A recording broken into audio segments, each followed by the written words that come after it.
Hello student, मैं संजय चौहान, भूगोल का अध्यापक। आज हम बच्चों क्लास 11 का लेसन नंबर 6 भू आकृति प्रक्रियाएं के बारे में अध्ययन करेंगे। पिछले वीडियो के अंदर हमने बच्चों बहिर्जनित भू आकृतियां के कुछ महत्वपूर्ण बिंदु के बारे में पढ़ा और हमने इस वीडियो के अंदर कुछ महत्वपूर्ण जो बहिर्जनित भू आकृति के बिंदु थे जो शेष बचे थे उनका अध्ययन करने के बारे में कहा था। आज हम बच्चों उन्हीं बहिर्जनित भू आकृतियों के बारे में पढ़ेंगे जो शेष बिंदु के रूप में बचे हुए हैं। आज हम बहिर्जनित भू आकृति प्रक्रिया के जो अगला जो पॉइंट है वो है रासायनिक प्रक्रिया सामान्य कणों के बीच के बंधन को ढीला कर देती है। रासायनिक प्रक्रिया सामान्य कणों के बीच के जो बंधन को क्या कर देती है, ढीला कर देती है। देखो बच्चों, रासायनिक प्रक्रिया में क्या होता है। रासायनिक प्रक्रिया इसमें क्या होता है, देखो सेल के अंदर विभिन्न प्रकार के खनिज मिले होते हैं, जैसे चूना भी होता है और नमक भी होता है। मान किसी सेल में चूना और नमक है और उन सेल के संपर्क में क्या आता है, जल। क्या आता है, जल। तो जब ये सेलों के अंदर जिसमें चूना और नमक होता है वो इस जल के साथ क्या करता है, अभिक्रिया करता है। क्या करता है, अभिक्रिया करता है। और अभिक्रिया के दौरान जो ये चूना है या नमक है वो जल के अंदर क्या हो जाते हैं, घुल जाते हैं। क्या हो जाते हैं, घुल जाते हैं। और घुल जाने के बाद ये नमक और चूना जल के साथ एक स्थान से दूसरे स्थान में बहकर चले जाते हैं। जो सेलों के अंदर जो चूना और नमक के कण थे उस स्थान पर क्या हो जाती है, खाली स्थान बन जाता है। और जब खाली स्थान बन जाता है तो कालांतर में ये जो खाली स्थान के कारण वो चट्टान क्या हो जाती है, टूट जाती है। क्या हो जाती है, टूट जाती है। तो वो कौन सी क्रिया के कारण टूटी है, रासायनिक प्रक्रिया या क्रिया के कारण टूटी है। तो याद रखना, सेलों के खनिज के रूप में जब चूना और नमक के जैसे खनिज तत्व पाए जाते हैं और जल के साथ अभिक्रिया करके वो चूना और नमक के तत्व क्या हो जाते हैं, घुल जाते हैं। और सेल के जो बीच के कणों के अंदर जो स्थान होता है जो चूना और नमक का, वहां पर खाली स्थान बन जाता है और कालांतर में ये सेलें टूट जाती है। वो कौन सी प्रक्रिया के दौरान होता है, रासायनिक प्रक्रिया के दौरान होता है। विलेय पदार्थों को घुला देती है और फिर ये विलेय होता है वो पदार्थ को क्या होता है, घुला देती है। विलेय जो जल में घुलते हैं वो क्या होते हैं, विलेय। और विलेयता जो जल में घुले तत्व की मात्रा विलेयता कहलाती है। क्या कहलाती है, विलेयता। जो जल में घुलते हैं उसे विलेय कहते हैं और विलेयता जो जल के अंदर घुलने वाले जो तत्वों की मात्रा होती है उसे विलेयता कहते हैं। विलयन जो किसी भी पदार्थ को अपने अंदर घोल लेती है उसे विलयन कहते हैं। विलयन मतलब अपने अंदर मिलाने वाले जो तत्व होते हैं उसे विलयन कहते हैं। जल एक विलयन का रूप है जिसके अंदर दूध डालेंगे दूध का रूप धारण कर लेगा, नमक डालेंगे नमक का रूप खारा पानी के रूप में धारण कर लेगा, शक्कर डालेंगे तो मीठा पानी का रूप धारण कर लेगा। मतलब जिस रूप में डालेंगे उसी रूप को धारण कर लेता है वो है विलयन। और विलेयता जल के अंदर घुले हुए तत्वों की मात्रा विलेयता कहलाती है। विलयन जो जल के अंदर घुलने वाले जो तत्व होते हैं उसे हम क्या कहते हैं, विलेय। जो जल में घुलते हैं जैसे नमक है, चूना है, ये क्या है, विलेय है। क्या है, विलेय। इस प्रकार धरातल के पदार्थों के पिंड में प्रतिबल का विकास अपक्ष वर्षरण संचलन और अपरदन निक्षेपण का मूल कारण हो जाता है। और उसके बाद ये जो पदार्थ होते हैं वो जल के साथ घुल जाते हैं और घुल जाने के बाद इसके अंदर क्या आते हैं, कणों के बीच में एक प्रतिबल काम करना शुरू कर देता है। एक क्या बल काम करने लग देता है, प्रतिबल। और उस प्रतिबल के विकास के कारण क्या सी क्रिया होती है, अपक्षय की क्रिया। वर्त सरण संचलन की क्रिया, अपरदन की क्रिया और निक्षेपण की क्रिया। ये 4 प्रकार की मुख्य क्रियाओं का विकास रासायनिक क्रियाओं के बाद में होना शुरू हो जाता है। कौन सी क्रिया के बाद में होना शुरू हो जाता है? रासायनिक प्रक्रिया के बाद में होना क्या हो जाता है? शुरू हो जाता है। तो अब हम लेते हैं अपक्षय क्या है, अपरदन क्या है, निक्षेपण क्या है, वर्त सरण संचलन क्या है, उनके बारे में देखते हैं। तो वर्त सरण संचलन के बारे में अपन देखते हैं। सबसे पहले वो क्या होता है, पहले क्या शब्द आया था? अपक्षय। ठीक है बच्चों, तो याद रखना भौतिक तथा मानवीय क्रियाओं तथा कारकों के कारण चट्टाने अपने मूल स्थान पर ही टूटकर बिखर जाती है। उसी को हम क्या कहते हैं बच्चों? अपक्षय कहते हैं। वापस सुन लेना, भौतिक तथा मानवीय क्रियाओं तथा कारकों के कारण चट्टाने अपने मूल स्थान पर टूटकर बिखर जाती है। उसी को हम क्या कहते हैं? अपक्षय कहते हैं। फिर वर्त सरण संचलन,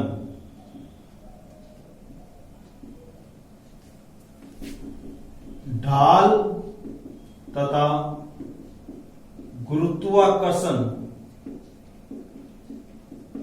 बल के कारण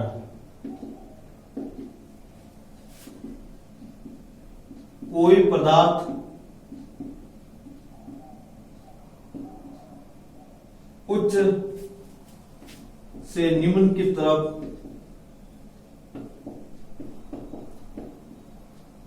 संचलन करती है। उसी को हम क्या कहते हैं? वर्त सरण संचलन। ढाल व गुरुत्वाकर्षण बल के कारण, किसके कारण? ढाल व गुरुत्वाकर्षण बल के कारण कोई भी पदार्थ उच्च से निम्न ढाल की तरफ, उच्च से निम्न की तरफ, उच्च से निम्न का मतलब होता है ढाल के कारण क्या करती है? संचलन करती है। उसे वर्त सरण संचलन कहा जाता है। फिर अगला बिंदु है अपन का अपरदन। अपरदन, ठीक है बच्चों। अपरदन क्या है? तो भौतिक कारकों एवं मानवीय कारकों के कारण जब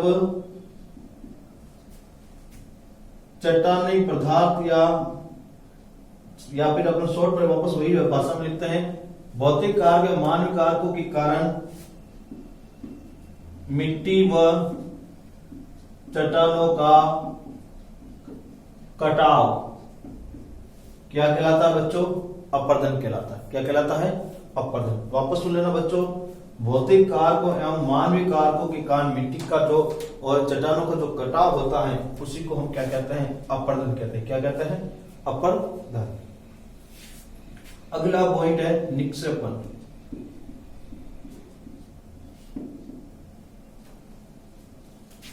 नदियों, हवा द्वारा लाए गए औषधों का जमाव क्या कहलाता है बच्चों? निक्षेपण। क्या कहलाता है? निक्षेपण। वापस सुन लेना बच्चों, अपक्षय क्या है? भौतिक तथा मानवीय क्रियाओं तथा कारकों के कारण चट्टानों का अपने मूल स्थान पर टूटकर बिखरना क्या कहलाता है? अपक्षय कहलाता है। वर्त सरण संचलन, ढाल व गुरुत्वाकर्षण बल के कारण कोई पदार्थ उच्च से निम्न की तरफ क्या करता है? उच्च ढाल से निम्न ढाल की तरफ क्या करता है? संचलन करता है। उसी को वर्त सरण संचलन कहा जाता है। फिर है अपरदन। भौतिक कारकों एवं मानवीय कारकों के कारण मिट्टी का और चट्टानों का कटाव क्या कहलाता बच्चों? अपर्दन। फिर है निक्षेपण, नदियों हवा के द्वारा लाए गए औषधों का जमाव क्या कहलाता है बच्चों? निक्षेपण कहलाता है। क्या कहलाता है? निक्षेपण। अगला बिंदु लेते हैं, सभी बहिर्जनित भू आकृतिक प्रक्रिया का एक सामान्य शब्दावली अनाच्छादन के अंतर्गत रखा जाता है। और सभी भू आकृति जो प्रक्रिया है उनके लिए एक शब्द प्रयोग किया जाता है, वो अनाच्छादन। अनाच्छादन, अनाच्छादन क्या है? यदि आपसे पूछ लिया जाए तो बच्चों नॉर्मल परिभाषा है, कोई डिफिकल्ट परिभाषा नहीं है। अनाच्छादन का मतलब है ऊपरी आवरण को हटाना। ऊपरी आवरण को हटाना क्या कहलाता है? अनाच्छादन। जैसे अपन किसी भी केले को खाते समय उनका प्लस छिलका हटाते हैं तो वो कौन से में आ जाता है? अनाच्छादन में आ जाता है। क्या आ जाता है? अनाच्छादन। तो अनाच्छादन पूछा जाए क्या है तो सीधा से याद रखना है, धरातल तथा चट्टानों का ऊपरी आवरण को हटाना। धरातल तथा चट्टानों का ऊपरी आवरण को हटाना क्या कहलाता है? अनाच्छादन कहलाता है, जिसमें परत अपर्दन की तरह होता है। ये बच्चों किस तरह होता है? परत अपर्दन की तरह। अनाच्छादन शब्द का अर्थ निरावर्त करना या आवरण को हटाना। अनाच्छादन शब्द का यदि अर्थ पूछा जाए तो क्या होता है? निरावर्त। निरावर्त मतलब ऊपरी परत को हटाना या आवरण को हटाना। अपक्ष से वर्ध, सरण, संचलन, अपर्दन, परिवहन, इस सभी को इसमें सम्मिलित किया जाता है। और अनाच्छादन के अंदर कौन कौन से शामिल आता है? अपक्ष से आता है, वर्ध, सरण, संचलन आता है, अपर्दन आता है और परिवहन आता है। परिवहन का मतलब होता है वे कारक जो किसी पदार्थ को एक स्थान से दूसरे स्थान पर ले जाते हैं, वो परिवहन होता है। क्या होता है? परिवहन कारक। परिवहन का मतलब होता है, आपसे पूछ ले इस टॉपिक के अनुसार यदि पूछते हैं परिवहन क्या है तो मलबा व औषधों का एक स्थान से दूसरे स्थान पर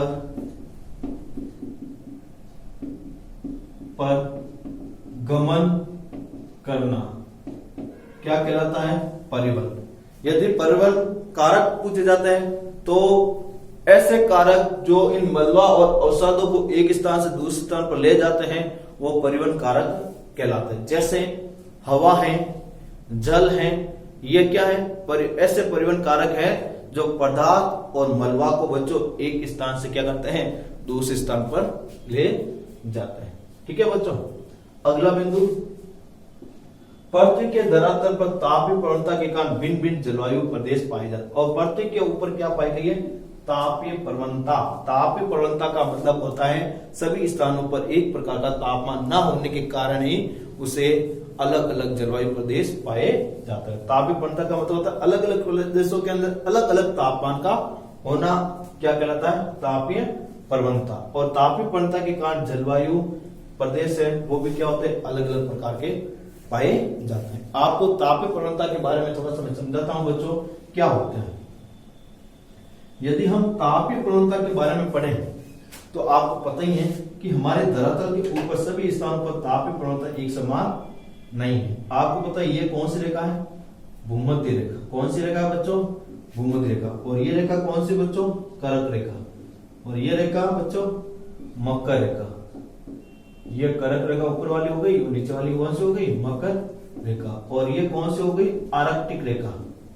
कौन सी हो गई बच्चों? आर्कटिक रेखा। और यह क्या हो गया? ध्रुव। ठीक है बच्चों। और यह अंटार्कटिक रेखा। कौन सी रेखा हुई बच्चों? अंटार्कटिक रेखा।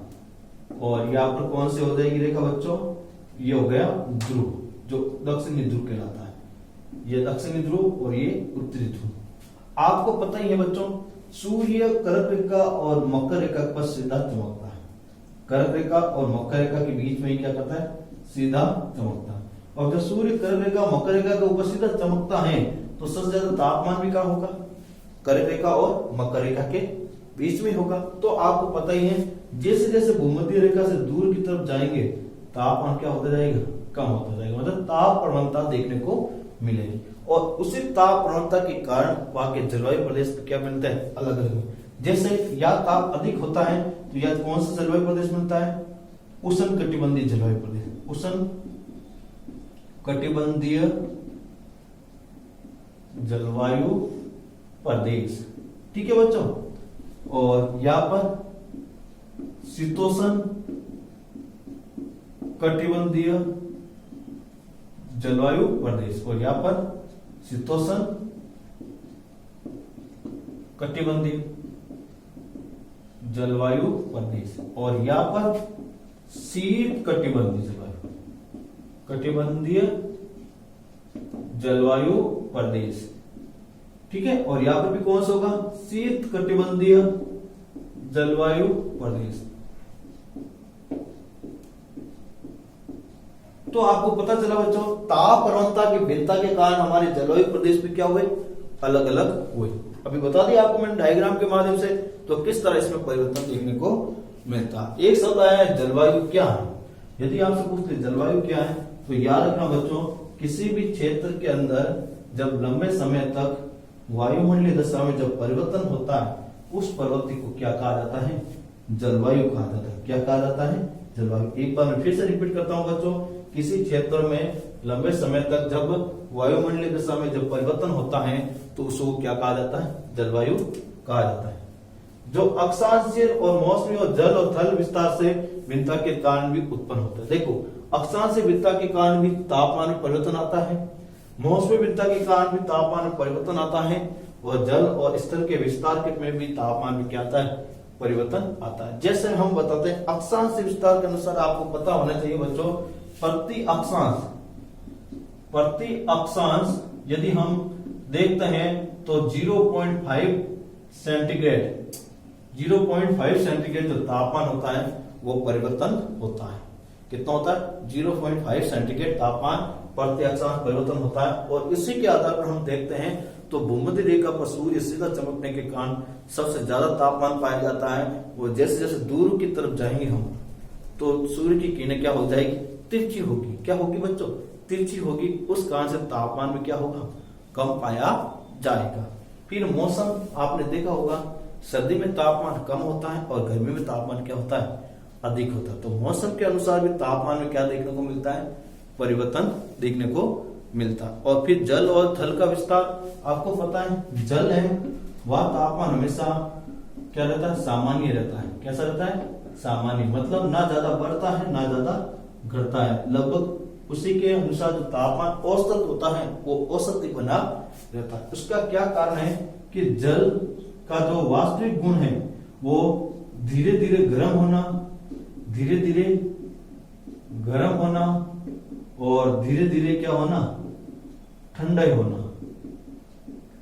ये जो गुण है वो किसका है बच्चों, जल का। धीरे धीरे ठंडा होना और धीरे धीरे गर्म होना जल का विशेष गुण होता है। और जब स्थल का जो गुण होता है वो सामान्य रूप से परिवर्तनशील होता है, वो जल्दी क्या होता है, गर्म होता है, और जल्दी क्या होता है, ठंडा होता है, ठंडा होता है। इसलिए जल वाले जो क्षेत्र है वहां पर सामान्य औसत तापमान देखने को मिलता है, ज्यादा परिवर्तन देखने को नहीं मिलता है। जबकि स्थल के ऊपर वहां पर तापमान में ज्यादा परिवर्तन देखने को मिलता है, क्योंकि स्थल के ऊपर महाद्वीपता की जो प्रवृत्ति है वो देखने को मिलती है। कौन सी है, महाद्वीपता की प्रवृत्ति देखने को मिलती है।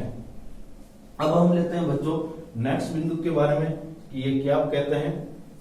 अगला देखते हैं, तापमान और वर्षण जलवायु के दो महत्वपूर्ण घटक है। याद रखना बच्चों, तापमान और वर्षण, क्या तापमान और वर्षण है वह जलवायु के क्या है, दो महत्वपूर्ण घटक है। तापमान के आधार पर भी जलवायु में क्या आता है, परिवर्तन होता है, और वर्षा की मात्रा के आधार पर भी जलवायु में क्या होता है, परिवर्तन होता है। वर्षण मुख्य रूप से तीन रूपों में देखने को मिलती है, एक हिमपात के रूप में, एक कर्कापात के रूप में, और एक अपन के वर्षा के रूप में। किन किन रूपों में देखने को मिलती है, हमेशा वर्षण तीन रूपों में देखने को मिलता है। फर्स्ट रूप है वो है वर्षा, दूसरा हिमपात और तीसरा कर्कापात। कर्कापात यदि बच्चों आपसे पूछ ले वर्षा क्या है, तो जल के बूंदों के रूप में जब कभी बारिश का जल के बूंदों के रूप में जब जल आसमान से नीचे गिरता है तो उससे हम क्या कहते हैं, वर्षा। याद रखना, जल की बूंदों के रूप में जल जब आसमान से नीचे गिरता है तो उसे हम वर्षा कहते हैं। और जब हिमपात के किसे कहते हैं, जब बर्फ के तुल्लों के रूप में जब वर्षा होती है तो उसे हिमपात कहते हैं। और कर्कापात जब वर्षा के जल की बूंदों के साथ जब विभिन्न प्रकार के बर्फ के टुकड़े भी वर्षा के साथ गिरते हैं उसे कर्कापात कहते हैं। हम मारवाड़ी भाषा के अंदर या राजस्थानी भाषा के अनुसार ये क्या कहते हैं, ओले। क्या कहते हैं, ओले। तो ओले होते हैं वो कर्कापात वर्षा के अंतर्गत देखे जाते हैं। ठीक है बच्चों, जो कि विभिन्न भू आकृति प्रक्रियाओं को नियंत्रित करते हैं। और तापमान और वर्षा जो जलवायु से संबंधित है वो विभिन्न प्रकार के जो भू आकृतियां हैं उनको क्या करती है, प्रभावित करती है या उनको नियंत्रित या कंट्रोल में रखती है। वनस्पति का घनत्व, प्रकार एवं वितरण जो मुख्यतः वर्षा और तापमान पर निर्भर होता है। आपको खुद को मालूम होना चाहिए वनस्पति का घनत्व है वो तापमान और वर्षा पर निर्भर। जहाँ पर तापमान अधिक होता है वह वर्षा भी अधिक होती है, और जहाँ तापमान वर्षा दोनों अधिक होते हैं वह वनस्पति का झाड़ भी क्या होता है, अधिक देखने को मिलता है, घनत्व भी अधिक देखने को मिलता है। इसी कारण से भूमध्य रेखा के आसपास तापमान भी ज्यादा है और वर्षा की मात्रा भी ज्यादा, तो वह वन या वनस्पति की मात्रा में क्या पाई जाती, अधिक घनत्व वाली देखने को मिलती है। अब यदि पूछ ले वनस्पति क्या है, तो वनस्पति की सीधी सी परिभाषा है धरातल के ऊपर पाए जाने वाले विभिन्न प्रकार की घासें, पौधे व पेड़ों को वनस्पति कहा जाता है। वनस्पति कहा जाता है। याद रखना, वनस्पति किसे कहते हैं, तो धरातल के ऊपर पाए जाने वाले विभिन्न प्रकार की घासें, पौधे और पेड़ों को क्या कहा जाता है, वनस्पति कहा जाता है। जहां तापमान अधिक व वर्षा अधिक, वर्षा अधिक और तापमान अधिक तो वह वनस्पति का घनत्व भी अधिक। और प्रकार, तापमान और वर्षा दो ऐसे महत्वपूर्ण कारक है जो वनस्पति के जो प्रकार है उनको प्रभावित करते हैं। जहां वर्षा अधिक होती है वहां शीतोष्णकटिबंधीय सदाबहार वन पाए जाते हैं। जहां वर्षा की मात्रा कम होती है वह पर्णपाती कटीली झाड़ियों वाले वन पाए जाते हैं। और जहां हिमपात के रूप में वर्षा होती है वह शंकु आकार के वन पाए जाते हैं। तो वर्षण की मात्रा और तापमान होते हैं वो हमारी वनस्पति के जो घनत्व हैं और उनके प्रकार हैं उनको भी क्या करते हैं, प्रभावित करते हैं। और वितरण प्रदेश को भी प्रभावित करते रहते हैं। अब हम ले रहे हैं जलवायु प्रदेशों में विभिन्न जलवायु तत्व जैसे ऊंचाई में अंतर में दक्षिणामुख ढाल पर पूर्व एवं पश्चिम मुख ढालों की अपेक्षा अधिक सूर्य तप की प्राप्ति के कारण स्थानीय भिन्नता पाई जाती है। देखो, यदि हम ढालों के आधार पर देखें तो जलवायु तत्वों में काफी भिन्नता देखने को मिलती है। देखो, ऊंचाई में अंतर दक्षिणामुख ढाल पर पूर्व से पश्चिमी ढालों की अपेक्षा अधिक सूर्य तप प्राप्त होता है। पूर्व एवं पश्चिमी ढालों की अपेक्षा क्या है, दक्षिणामुख है, वहां पर तापमान क्या होता है, अधिक प्राप्त होता है। तो याद रखना बच्चों कि ढाल है वो तापमान को भी क्या करती है, प्रभावित करती रहती है। आपको खुद को मालूम है, जैसे ये सेल है तो ये भाग कौन सा है, पूर्व, और ये भाग कौन सा है, पश्चिम। तो ये सूर्य का जब प्रकाश पड़ेगा तो कौन से भाग पर ऊर्जा सबसे ज्यादा प्राप्त होगी, तो आपको खुद का मालूम होना चाहिए पूरी भाग पर क्या होगा, जिस साइड सूर्य का होगा उस साइड तापमान क्या होगा, अधिक प्राप्त होगा। जब उसके विपरीत साइड में क्या पड़ेगी, छाया पड़ेगी। क्या पड़ेगी, छाया। और छाया पड़ जाने के कारण यहाँ पर तापमान भी क्या होता है बच्चों, कम प्राप्त होता है। क्या होता है, कम प्राप्त होता है। इस तरह बच्चों आपने देखा कि बहिर्जनित भू आकृतिक जो प्रक्रियाएं हैं वो किस तरह धरातल के ऊपर विभिन्न प्रकार के कारकों को प्रभावित करती हैं। तो आपने देखा कि ये जो दक्षिणामुख जो ढाल है वहां पर तापमान की प्रवृत्ति क्या होती है, अधिक प्राप्त होती है, और पश्चिम की तुलना में पूर्व के अंदर तापमान अधिक प्राप्त होता है। ये सब देखने को मिलता है। और आपने देखा बहिर्जनित जो प्रक्रिया है उनके दौरान कौन कौन सी क्रियाएं घटित होती है। सबसे पहले आपको पता है अपक्षय क्रिया है, वो बहिर्जनित क्रिया का भाग है। दूसरा वध शरण संचलन है, वो भी इसी का भाग है। तीसरा अपन का अपर्दन है, चौथा निक्षेपण है, परिवहन है। ये सब के सब क्या है, बहिर्जनित प्रक्रियाओं के भाग है। और बहिर्जनित प्रक्रियाओं को तो प्रभावित करने वाले जो कारकों में सबसे महत्वपूर्ण कारक है सूर्य। क्या है, सूर्य, क्योंकि सूर्य से ही हमें विभिन्न प्रकार की ऊष्मा की प्राप्ति होती है। उसके अलावा जो जलवायु है वो भी हमारी भू आकृति प्रक्रिया को क्या करती है, प्रभावित करती है। अक्षांश स्थिति है वो भी हमारी भू आकृति प्रक्रिया को प्रभावित करती है। तापमान है वो भी भू आकृति प्रक्रियाओं को क्या करती है, प्रभावित करते हैं। वर्षा है वो भी भू आकृति प्रक्रिया को प्रभावित करती है। इस तरह आपको बच्चों मालूम होगा कि भू आकृति जो प्रक्रिया को प्रभावित करने वाले दो महत्वपूर्ण बल हुए, एक अंजनित बल और एक बहिर्जनित बल। अंजनित बल के अंदर हमने देखा कि ये सब के सब बल पृथ्वी के आंतरिक भाग में घटित होते हैं, जिसमें हमने क्या पढ़ा था, पटल, विरूपण और ज्वालामुखी था। जबकि हम बहिर्जनित बल के अंदर हम क्या पढ़ रहे हैं, अपक्ष हैं, अपर्दन है, वर्द सरण संचलन है और परिवहन है, अपर्दन है। ये सारे जो टॉपिक है वो बहिर्जनित कारकों के टॉपिक है। अब हम बच्चों जब नेक्स्ट वीडियो होगा उसमें बहिर्जनित प्रक्रियाओं के कुछ और जो बिंदु बचे हुए हैं उनके बारे में भी पढ़ेंगे, और साथ में बहिर्जनित प्रक्रियाओं के संबंधित कौन कौन से कारक हैं, या बहिर्जनित प्रक्रिया के कौन से प्रकार हैं, या बहिर्जनित बल कौन से हैं, उन सब का हम विस्तार के साथ अध्ययन है वो नेक्स्ट वीडियो के अंदर करेंगे। Thank you.